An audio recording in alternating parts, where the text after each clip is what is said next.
You know what's really interesting is like I never thought that the invisible car would be as big as it was because, it was just one of those stunting moments, like here I am having this beef, Marcus Miles is stunting with a peacock and buying everything at the bar. I'm just over it. Man, fuck the club. It's just what could be the most like absurd thing for Alfred to be upset about. Fuck him too. Hey, Marcus Miles is pretty cool, man. He got that invisible car. And I just think it's one of those moments of just like those trends where people are like constantly putting things on social media, be like, well, look at this, man. Even when I watch, I forget that it's coming up. And I'm just like, it's just like, that's so dumb. And I tell you, these people flew over this car. I was just like, oh God, no one survived that. We did like insurance about to be hella high. Like they're being hit by a real car. Like the car I think was covered like in green screen or like, that material. Big ups to the Atlanta stunt teams because like it's not easy, especially if you're black and you're doing stunts. There's not enough of us out there, but they flew over this car. Like when you see those people flying, that is literally, I don't mean to laugh, but whoo, man, they got some air up there, man. And now that it's over, I'll never be sober. I couldn't believe, and now I'm so high. And now I'm so high. And what is up, everybody? Welcome to another episode, Unfiltered Bachelor, the breakdown series. I'm your host, Blake Weather. With me, as always, on this quest of knowledge for the series Atlanta is your favorite, or maybe not, your neighbor with the flavor, or maybe not, your guy on the fly, or maybe not. It's Jeff. Definitely not on that one. What's up, Jeff? How you be, buddy? Hey, I'm good, brother. I'm another week, another couple episodes of Atlanta, and just kind of doing it, surviving the Rona and enjoying ATL here, I was just going to say, before we were talking right here, it does put a smile on my face to be able to do these episodes every week. And I don't think either one of us are barred from the Rona feels, whether it's family, friends, and stuff. Like, it definitely, we were just talking about it slightly, like it kind of, we get, it gets on us too. And it would, I think doing these things are important, not only for us, but for, I think, anybody that checks them out, listens, and tunes in each week. You know what I mean? Dude, you're totally right. I know it's just a little thing, but having something to watch, something to look forward to every week, even just every day, it's helpful. There was some show on Hulu, Utopia Falls. It was only okay. But hey, it gave me something to do for a couple of days there. So, yeah. Yeah, man. And Atlanta is way better than only okay. On that note, Atlanta is way better. We have this episode entitled The Club. I keep saying entitled, but I guess it is. Titled The Club. It's all about Paperboy. Gotta get that Paperboy. That Paperboy. Jeff, normally I have facts and stuff. There weren't a whole bunch of trivia for this episode. And one piece. Yeah, there was one. Go ahead and if you have it, please go ahead. Because I just kind of dismissed it. So at the end of the episode, the guys end up at a diner just grabbing some food, which, by the way, is really the hallmark of a great night out. Oh, yeah. Real drunk, having some diner food at the end of the night. Like, it feels like slightly like if you've ever, some people, like you do Waffle House at the end of the night, Whataburger, or Kirby Lane, for sure, right? Like those three stick out in my head. Or an IHOP, no? Yeah, for sure. Like if you don't have those, I'm just saying like for Austin or like, anything like that. Like that's when I saw that. It took me back to that. You know what I mean? Oh, fuck yeah, man. I remember in college we would go visit. So I went to ISU, which was a smaller state school in Illinois. But sometimes we would go down a little ways to visit U of I, which is the bigger state university. And, dude, that place would get so crazy on the weekends that they had to have a police presence at the IHOP at 2 a.m. for when we all stumbled in drunk. That reminds me of like that's what Whataburgers do. They usually have pre-Rona, right? They'd have a cop there at some of them, like the ones that get busy. Like it's crazy. I think that's also for the cars that are in both drive-through lanes at once. Facts on facts. they're at a diner at the end of the episode, and while it's not the same diner, because the second I saw it's so familiar, I pulled up the music video, but it reminds you a lot of the diner from Sweatpants. Yes, it's exactly what I thought about. And it's meant to. Yes. And Hiro, who directed this episode, he also directed Sweatpants. It's very So intentional. yeah, it's definitely a callback to that. Very intentional, and I love it. What was a rating? Can you pull the rating up for this episode? Do you have that in front of you? Indeed, I can, sir. One moment, please. Jeff is our official fact checker. I love That's this. all he's got. Let's be honest, guys. It's the only reason I bring him on because I don't feel like Googling shit. All right, so I want to. Oh, this is interesting. I want to Yes. start by reminding you. Last episode, BAN, BAN, 9.3. at a 9.3. This one, the club, 8.7. It's not. Yeah, I totally get it. Like, The thing is, I can get behind that because BAN is a standalone episode. mhm. You don't have to be familiar with the show at all to turn that on and be able to really fucking enjoy it. Yes. This, if you don't know the show, you're just not gonna. No, you can't get anything out of this episode. I agree with that. I totally agree with that. On that note, Jeff, since you got the microphone hot and ready like a Little Caesar's pizza there, what were your Warm it up, homie. top 3 takeaways on this episode, man? I want you to start us off. All right, so number one, when we get Darius, this is the most upset we've ever seen Darius, which I love because he's still not that upset. Right. So you remember, he gets out of the little VIP section. He goes off, and as he's leaving, he stops and he talks to the bouncer and stuff. Which super Darius move, just to have like a little, like, oh, I'm gonna get to know this guy real quick. Walks away, and I think it's hilarious that he goes, "All right, I'm gonna go watch some people smoke." That's how he says that. And he comes back real close, and then the bouncer just won't let him back in. And the part that I found confusing is, so obviously the bouncer won't let him back in because he just doesn't have the right wristband. And that's upsetting for Darius because the guy literally just had a conversation with him. He made like he knows, But in the bouncer's defense, it could have been something like someone let Darius in there Right. when the bouncer wasn't looking, before the bouncer came on. If I were him, I would totally make the same call. Mm-hmm. The part that did confuse me was why Darius doesn't just point over to Paperboy and go, "Yo, Paperboy, yo, Al," You're right. because Al's right there. That would have gotten him back in. But the best part is, so now Darius is upset, and he just gets into, and doesn't get in the bouncer's face, but he gets closer to the bouncer. He just goes, "All of this is meaningless," and that's it. That's upset Darius. Yes. And I loved it. I loved that so I love that much because that's just on that same Darius. scene when he's like, "Remember we did the thing." Yeah. Because they had a whole Also, they had a the whole guy conversation. They had a whole Well, conversation. and also, the bouncer's like, "You can't come in here. You don't got the right wristband." And Darius goes, "Well, I got this." He goes, "That's a purple wristband, and you need a yellow one to get in." And Darius goes, "Well, I don't have a yellow one. I got a purple one and I got a red one." He holds up his hands, and the bouncer goes, "Dude, I don't even know what the red one's for." And Darius goes, super Darius. He goes, "Huh, me either. me neither." And just gets like far off on Darius style, and it was just so great. And I mean, you know me, man. If it's Darius, I love it. Yeah. So That's your guy right there. That's your guy right so there. I thought that was, and it's just, I know it's what I keep saying, but Darius, when he's really upset, is like, it's not an outburst. It's not like trying to stunt on this guy or anything. He tries to like attack the guy's like worth and where he is in the world by being like, "This is meaningless." And that's it. So there's that. 2, Earn. This is a lesson where Earn is learning the game. Yes. Clearly. Because 2 things. One, he should have gotten stuff in writing, obviously. Because fucker Chris tries changing everything right, as they're going. 2, you always get paid before. You don't get paid halfway through the thing. You get paid before the fucking doors open. Not And always. honestly, I mean, you don't think so?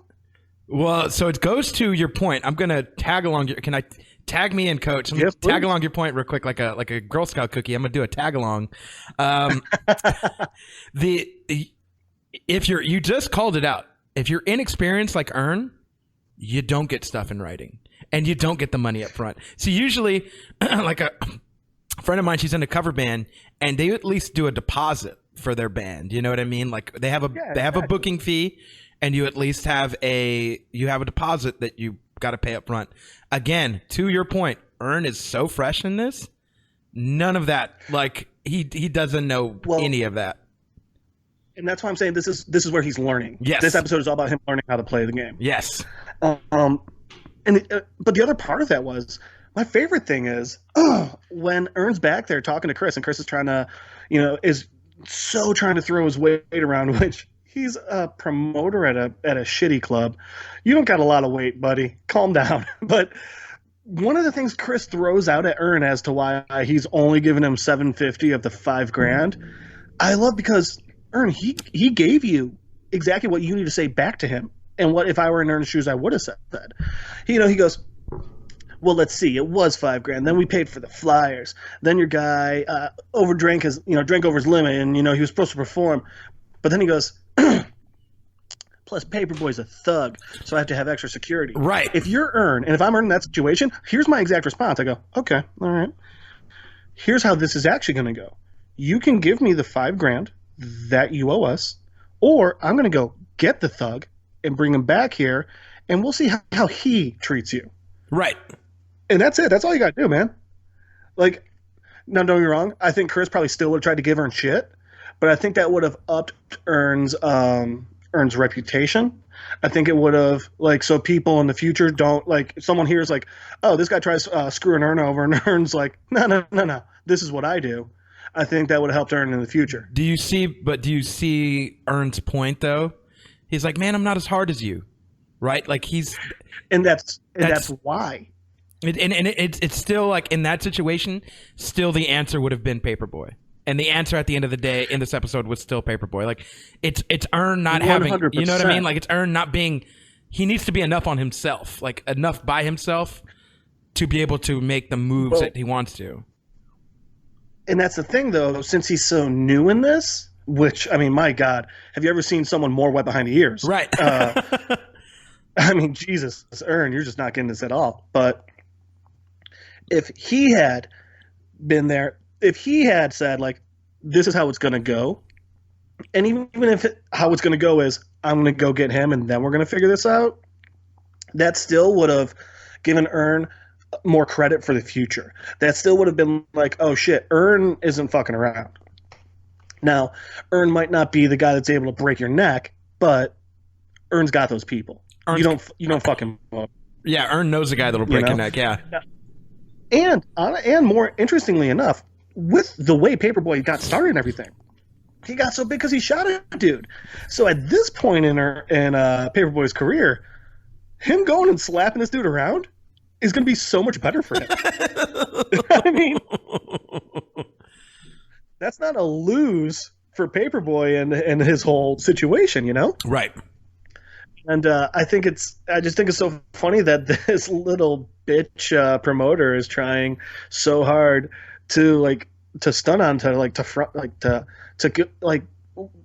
just to screw him over for such a stupid point. By the way, look at the amount of people in that goddamn club. $5,000 after door cover is nothing. No, and that's not even anything on drinks. No, you got Let this. it go, man. You were choosing the wrong hill to die on here. Yes, you're fucking over the wrong person, the wrong motherfucker today. And also, let's not forget, if you start building a good career with Paperboy, when he really starts taking off, they're gonna remember you. I know that you can't do that with every up and coming rapper, every up and coming artist, but you gotta be able to weigh that at least a little bit. And my third takeaway is actually more of a question to you. Okay. You think Earn had the chance with that bartender? Yes. I think because it's a bartender. No, you're never getting the bartender, but dude, she was into him. I think She was. I think he could have had a. And by the way, holy fuck, she was hot. Beautiful, gorgeous AF. I could not take my eyes off her. No, There could have been a gorgeous. gunfight in the background, and I wouldn't have known. I wouldn't have even cared. No. And okay, so cool, because I thought so too, and I just thought I thought it was so. I thought they're back and forth. I was like, God damn, Ern's kind of. There is getting it, there is some game being spit here. Let me tell you. You know what I mean? Which what the biggest piece of game that Ern spit in my mind was? What's that? When she's describing like, oh well, everyone's just here, to get to stunt or to do this or whatever, and Ern goes, he goes like, okay, so why am I here? And she's like, oh, you're just here like everyone else. You're here to stunt and make some money. He goes, are you here to stunt? And I forget what else she said. And he goes, I'm here to work. And she goes, yeah, because you want to be the big man, and you're gonna do that by stunning and getting the money. And Ern has a look at her, and she goes, don't be angry. You asked, and like she was cool. She was super cool about it. But then Ern goes, all right, Tiresias, what's my check? And I looked it up because I was like, that's not her name. I know, I can feel it. In Greek mythology, Tiresias was a blind prophet of Apollo and Thebes. I think it's actually pronounced Thebes, my bad. Famous for clairvoyance and being transformed into a woman for 7 years. Holy Dude, he fuck. threw an old school Greek myth hit on her. What? Smooth. I mean, and she played that part though, did she not? Like she was kind of prophetic in like Totally did. everything she was saying around the club, where she told him to find this Ern was person. in Stanford. The we what? forget that. We forget that Ern went to Stanford for a bit. Oh, that's we right. forget he's a smart guy, or was it Yale? We forget that Ern went to an Ivy League school. We forget that he's got that smarts, man. Mm-hmm. And when he throws him out at little points like that, I fucking love it. Yeah, it's so great. It reminds you, you're like, oh, he is smart, even though he does some dumb shit. He is smart. He's not just like another guy from the block. He's smart. He's got. Well, it reminds you, he's not street smart. He's book smart. This is no. This is why. He's learning it. This is why. But this is why. I think a big part of this entire series is him learning to be street smart. Exactly. But, like I was saying, this is why like a lot of like he catches on to some things, like a lot of things, but there's some things where it's like, oh, clearly this is Paperboy's world, right? Clearly you got to be a little bit more hard, in the game. Well, I mean, it goes back to episode 1, doesn't it? Paperboy Al, you're Martin, you're Malcolm. You need a Martin. Right. You need somebody that's just we're gonna do this a little bit more diplomatically. You know what I mean? And that is Ern's position, Which is true. You need the yin and the yang. You need the heads and the tails. Mm-hmm. So, love those 3 points. What about you? What 3 you got, man? Okay, so I'm gonna throw out. I've got some real quick. Uh-huh. On my screen in the background, it's the scene where Ern walks into the dude's office to ask for the money. Mm-hmm. I love that he walks in and goes, "I want," and then he just throws shoots up? on the dude's floor and then goes, "I want my money." Because that was actually that was a ballsy move. Uh-huh. I'm right behind Not you. running for a trash can or anything, just whoop, and then I'm right behind you there. Yeah. I'm right behind you there. He just walked in the back, and it cut to commercial real quick because I have regular Hulu and not Hulu Plus or whatever the kids are doing. Yeah, I'm not paying extra. Yeah, fuck all that. I'll have a commercial here and there. I don't see them enough, anyways. First of all, my first one is your first one, but in a different way. Darius, love Darius. He has some of the best lines in this episode, and the 2 ones that stuck out to me was first one was where he's like, I get free drinks. I'm that guy. 20% of my drinks are always free. And he's like, what do you mean? And he's like, and I felt Darius. I am that guy. Like when I go out, like people give me shit for free. Like you're that guy, and you don't know why you're that guy. You never try to be that guy. But like you're like, oh yeah. Remember, hey man, here's one for you. And you're like, yeah, sure, okay. Like you never turn it down. But this episode made me think of why I'm that guy and why you're that guy and why Darius is that guy. Because we're real fun to talk to, man. Yes. And we'll just go into a conversation with you. And the thing is, we'll get a conversation with anyone not expecting anything. And I think that's why we're that guy. That's beautiful. I love that. So yeah, free drinks. I'm that guy. And then also, this is meaningless. This is meaningless. It ties into. I'm gonna hold that. Let's hold that line. I want you to take your hand and just hold that line with me. Everybody out there, Put your hand out, grab it, make it into a fist, hold that line with me because I'm going to carry it to By my... the way, real quick with that line, Uh-huh. how about the dude right before he goes out to smoke, the dude just walking up and handing him a shot and just Yeah. keeps on going. Exactly. He's like, here you go, man. This one's for you. He's like, yeah, thank you, man. So we're going to hold that line. We're holding that line because this is meaningless. Hold it. Because this is my second point is the whole thing in this club dealing with image. That's what this episode is about, is dealing with image. Let's go through a few quick points so that way we can let our hands go and come back to that line by Darius. We have the girl who at the end of the episode when Paperboy's like, yo, we should, exchange contact information. She's like, yeah, you can follow me on Instagram.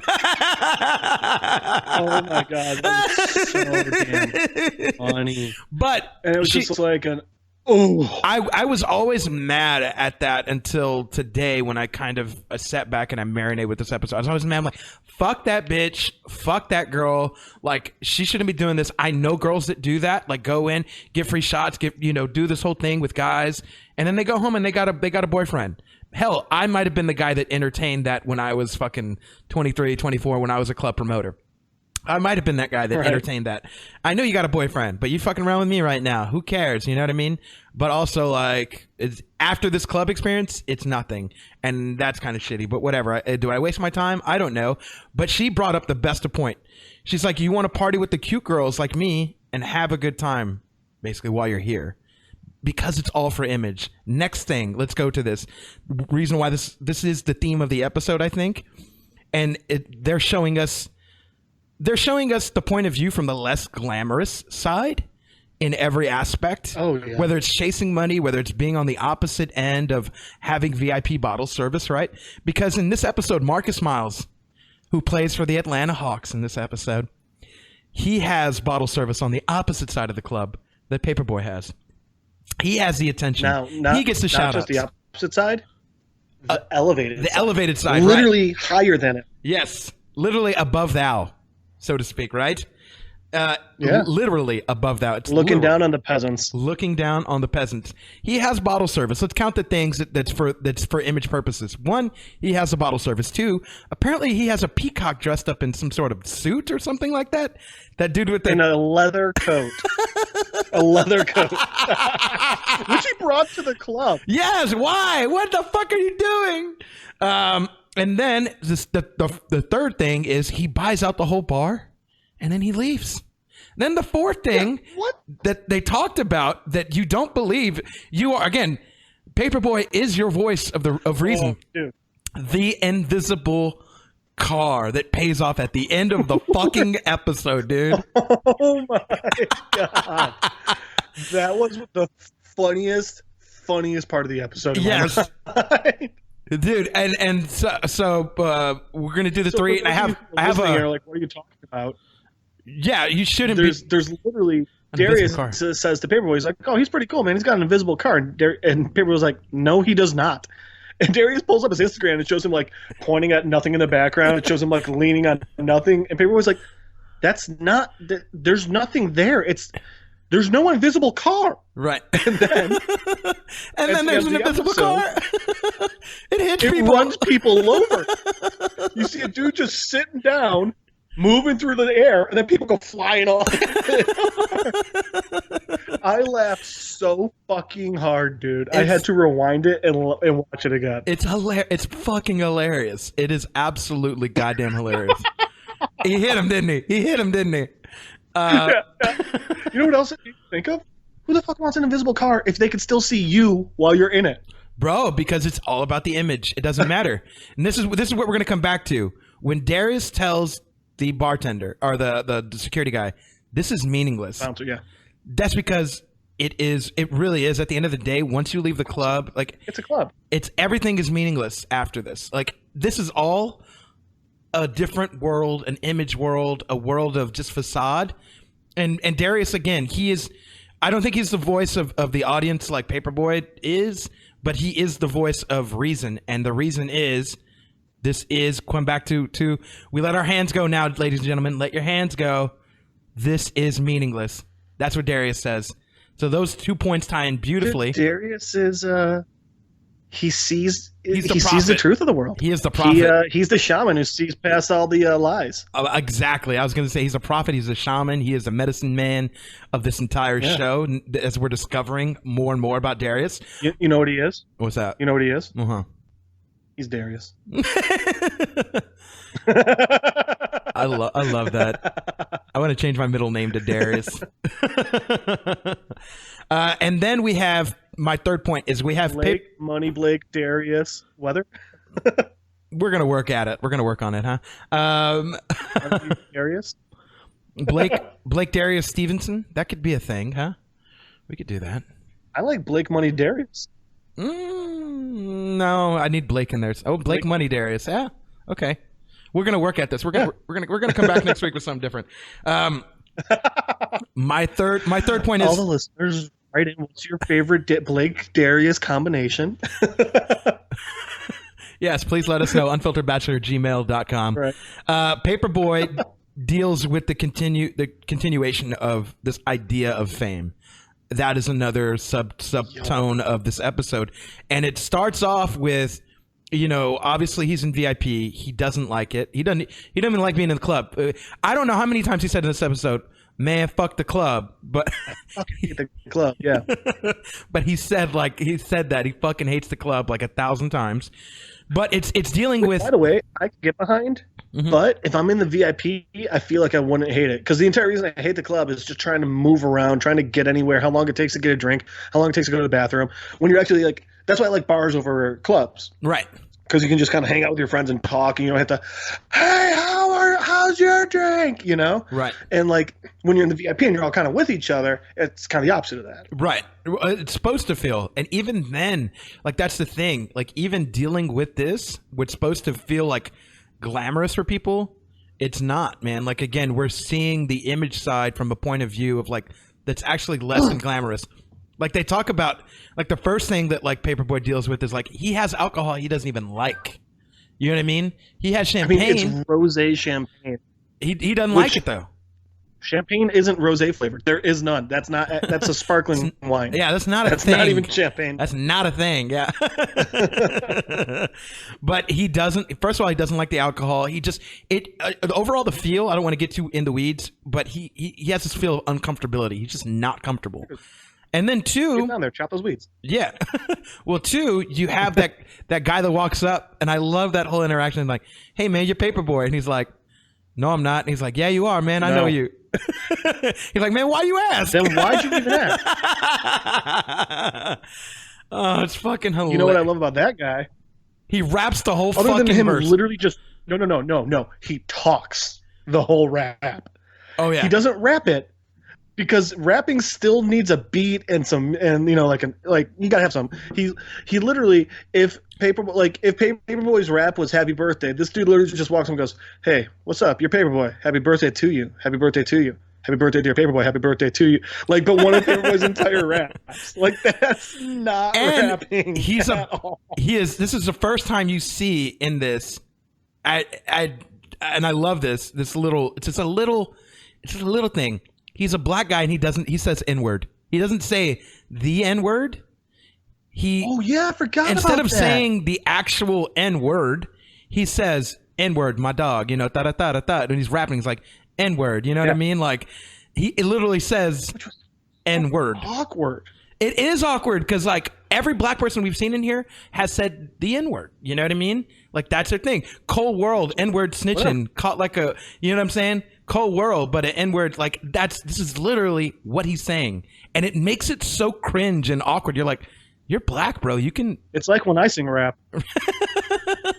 You're not black and you can't say that word. But he's black and he can say the word. Exactly. And he instead says N-word like he's a white guy. And it's really fucking weird. You know what? I bet I know what it is. What's that? He's transracial too. So that's actually a white guy from Colorado. Fucking idiot. Fucking idiot. Listen to the last episode if you didn't get that reference. But did you know where the dude comes back? Yeah, he's in the fucking VIP area, that same fuck. But anyways, Yeah. this. I think I just want to point out it's the uncomfortability with fame that Paperboy is still dealing with. That's my number 3.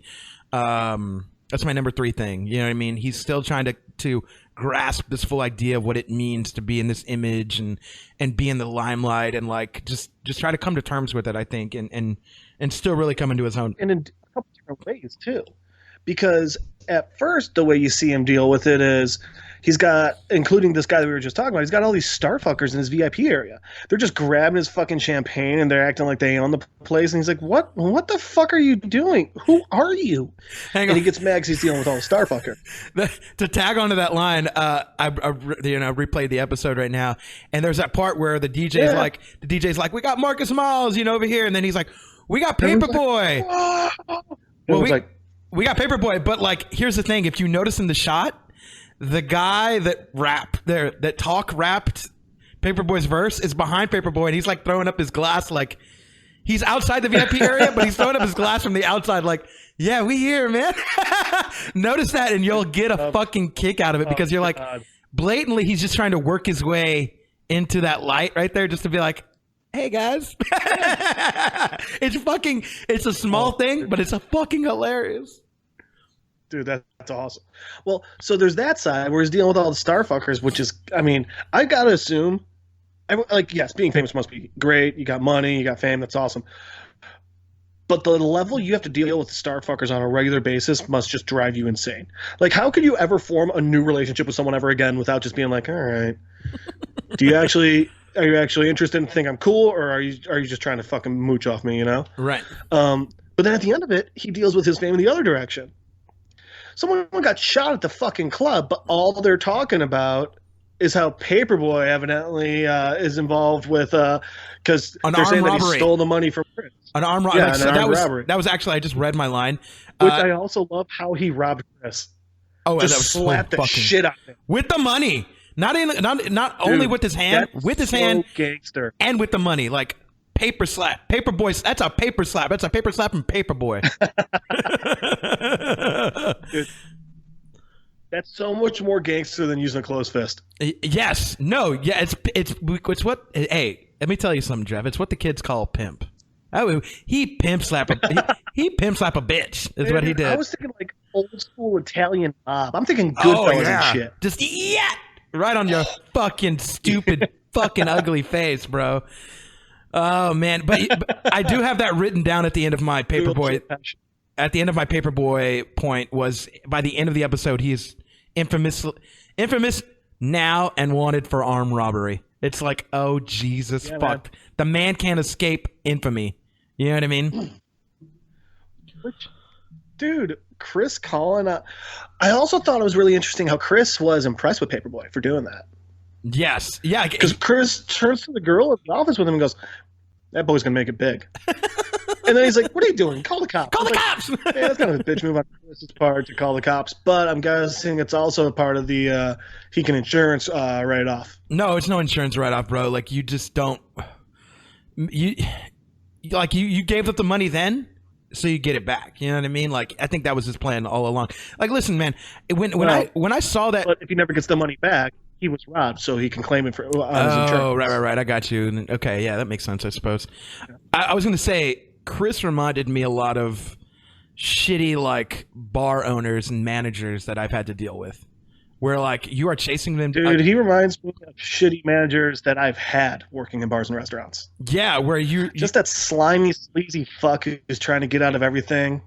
And it's just like he's clearly stealing money from people. It's displayed so well when Ern's chasing him down on the dance floor, and then all of a sudden he sees him, and all of a sudden he doesn't. You know how many times that's happened to me? Like being a promoter, like I was an independent promoter for a while, and I did my own business with different clubs, and like to try and like all the instances that Ern has ran into in this episode. 1, chasing him through the dance floor. 2, where he's like, hey, I'm like, hey man, can I get my money now?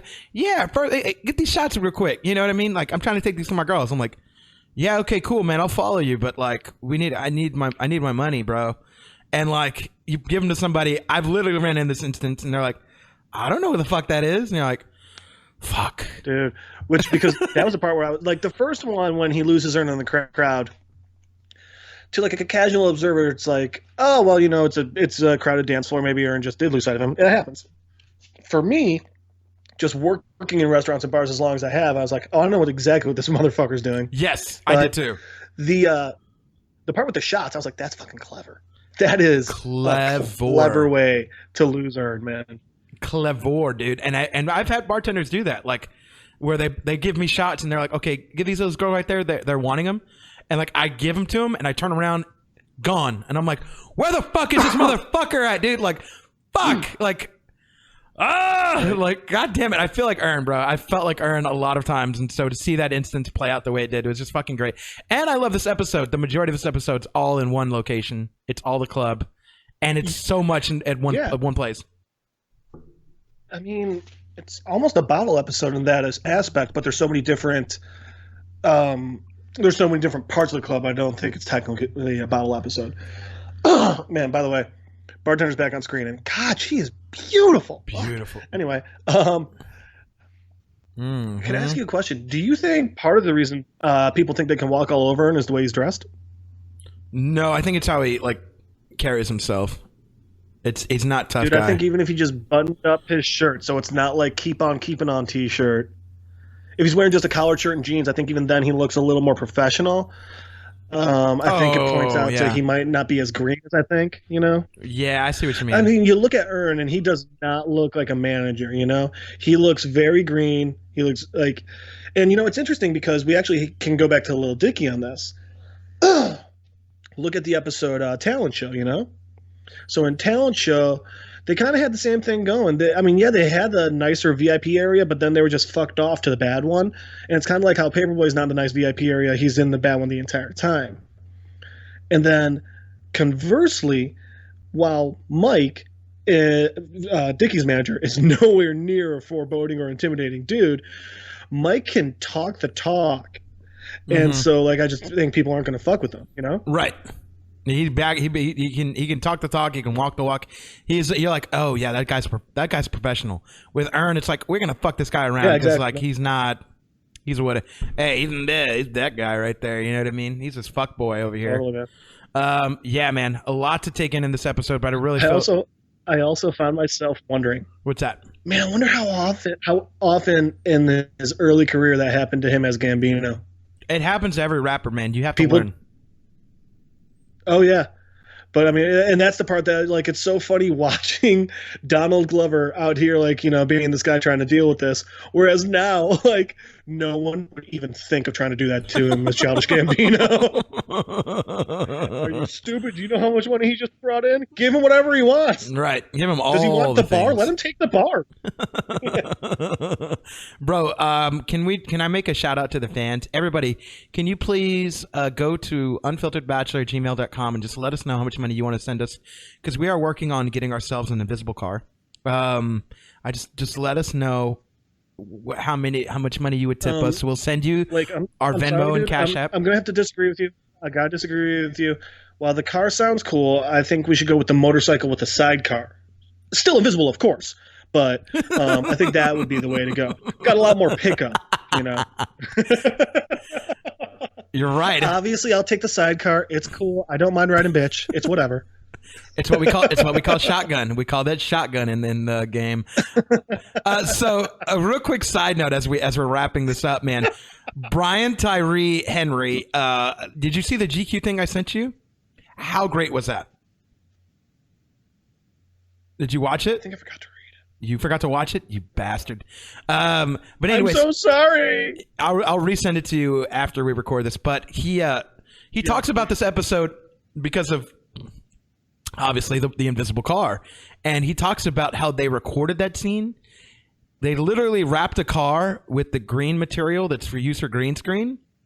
They made the car invisible, and they actually hit people with the car. So the three people that fly are real black stunt people. And he shouted out, he's like, I want to shout out the stunt people in Atlanta. They're black. He's like, we don't have enough black stunt people. And oh my God, they took a hit like a champ. Like, those are real people getting hit by a real car, bro. So on top of that, one, you can see those guys fly right before they get hit. you also see them like bracing. They know, like you can see them knowing they're about to get hit, and they're getting ready to jump. Yeah.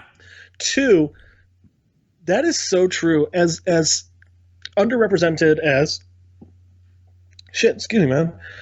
As underrepresented as black directors and editors and cinematographers and everybody in Hollywood are, the black stuntman is so much more trivialized because stuntmen just in general, and stuntwomen are very trivialized.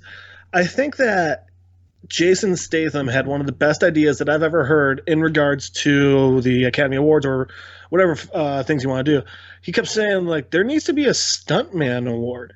And yeah, there does, man. Because these people put literally their life and limb on line every fucking day. And they deserve some goddamn recognition, man. Absolutely. I couldn't agree more. And I think Jason Statham, he feels the pain because he's been a stuntman. You know, he's done stuntman work. I think like early in his career. That's how he got in. Yeah, early in his career doing martial arts and choreography and shit like that. Like there's been so many actors that are, you know, you wouldn't think of it, that are like they play tough guy roles now, but like kind of came in that way, like the hard way, man. And it's just crazy to think. Bray Park is a great example, stunt guy. You know what I mean? Yeah. And you know, it's honestly it's dangerous work. We had someone die on Deadpool 2 doing a stunt. What stunt was that?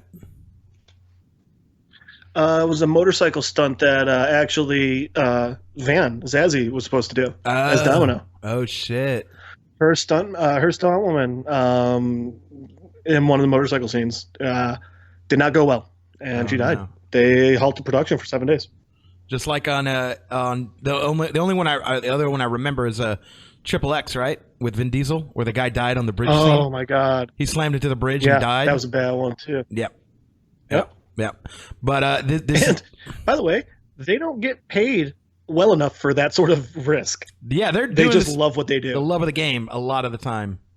You know, it's insane. It's an insane world. But literally, when you see the people fly, invisible car, it's a real car wrapped up with green wrapping, and real people got hit. And so to shout out that scene, it's hilarious to laugh at, and it's another thing to take in as a human, to be like, God damn it, like, I want to. And even Brian Tyree is laughing. He's like, obviously, if you're a stunt person, you know what you're doing and you know why you're doing it. But like this is you know, and it's hilarious. It's like it's one of the. I think it was like looking back. Way, it looks really fucking real. Because it is. I asked the guy, was like, did they like put the dude on, like, did they put the guy driving the car on like an elevated seat and just kind of moved him and had everyone jump?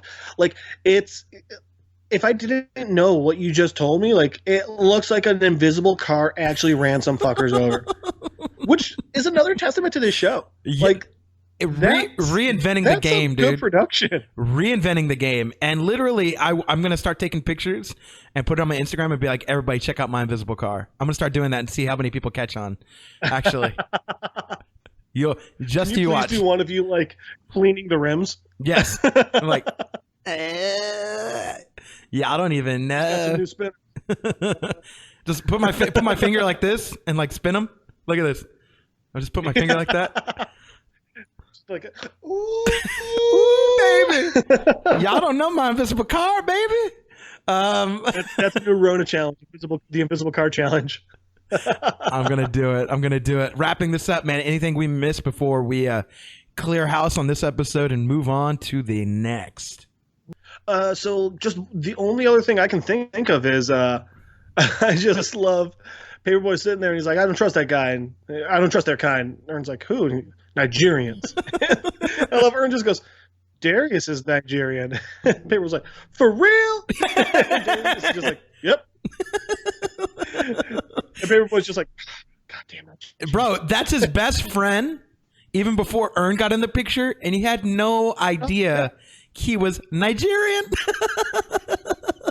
And also, I've never heard this about Nigerians. I've never heard anything bad. Oh, never mind. Is that someone from like Nigerian email scams, you think? Nigerian prince needs money? Fuck, dude, that might be. Wow. My mind just blew up. Holy The shit we fuck! figure out, The shit we figure out on this fucking podcast, bro. I mean, that's the only thing I can think of. I mean, I think there's that- also so much I could just not know about the whole black culture. Right. And hierarchies. I don't know. But that's definitely a thing. That's definitely a thing that exists. That was a thing. It is. That was the thing. That is a thing. It's everywhere a thing. If you guys get an email about some Nigerian prince emailing you, he wants to transfer $10 million into your account, but he needs your bank account money. Send the money to me, and I'll make sure he gets it safely. You send him yours, like your own personal social security number, but give it our bank account number, right? So that way we can get the 10 million. We'll give you some. We'll give you some. You know what I mean? We'll split it with you. Dude, there's a British comedian who, for like over 3 years, has just been responding to spam emails and just messing with them nonstop. It's pretty hilarious. Oh, I love that. This is great. Oh yeah, it's pretty awesome. This is great. In wrapping up, though, Jeff, this was another great episode. I did enjoy it. I don't know if it's in my top 3, but I did enjoy a lot of the depth that we see about Paperboy and Earn and them kind of coming into their own, of course. But if people want to talk to you more about this episode in particular or anything in the Atlanta universe, where can people find you and reach out to you, old Jeff? So, sorry, invisible car run over. They can Skype me at Don Cheadle's driveway at lildicky2.com. Or they can try and find me on the Facebooks, or walk over to my place and stand 6 feet away and yell. That's right. We can have a yelling conversation. It'll be great. And then he'll rap you the whole verse that dude does in the club with Paperboy. Jeff, start writing it down. Start writing it down. Everybody, thank y'all for tuning in. Y'all can follow Unfiltered Bachelor and the continued series that we do as we break down Atlanta. You can find that on Instagram, Facebook, Twitter. If you want to listen to it, not just follow us and see funny shit that we post, you could follow iTunes, Spotify, Stitcher, anywhere podcasts are. That's where we are. Or wherever you're listening to this, just go ahead and do me a favor. Click that subscribe button. If you haven't written a review, write a review on any app that you're on. That helps the show get seen by other people who are Atlanta fans, Unfiltered Bachelor fans, or just fan of Jeff's sexy voice. So whichever way you want to market. Hey, girl, hey. Hey, girl. What your name is? Thank y'all so much Can I get that number? for tuning in. And if you want to follow me, Money Blake Weather, find me on all forms of social media, Facebook, Instagram, Twitter, Snapchat, Money Blake Weather. Just type that in there. You'll find me. Thank y'all so much for tuning in and loving these episodes, whether it's morning, evening, afternoon. Until the next time and until the next episode of Atlanta, we will see you. Peace. Girl, what's your problem? 'Cause I know it's hard sometimes. Baby, just give me some time. Ooh, on and out, girl. We can solve them. If you just give me some time, I can open up your